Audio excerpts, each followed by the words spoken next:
বাংলাদেশের নিরীহ মুসলমান কিছু না করতে পারলেও আমি তো জবান দিয়ে তার প্রতিবাদ করতে পারি। যে অবস্থা হয়েছে, মুসলমান যতদিন পর্যন্ত ঐক্যবদ্ধ প্ল্যাটফর্মে দাঁড়াতে না পারবে ততদিন মুসলমান মার খাবে। হেফাজতে ইসলাম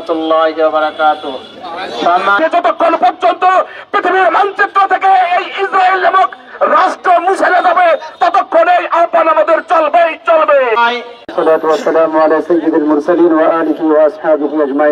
আমাদের মূল ভূমিকা ছাড়াই আমরা মূল অংশের মধ্যে কথা বলতে চাই যে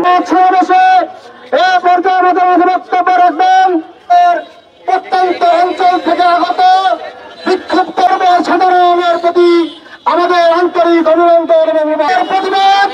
আমরা হেফাজতে ইসলাম বাংলাদেশের পক্ষ থেকে আমরা তাদের বয়কট করলাম, তাদের বাণিজ্যিকভাবে বয়কট করেছি। আর শেখ হাসিনা গোপনে করলো কি, পাসপোর্টে ইসরায়েলের অনুমোদন দিয়ে দিল।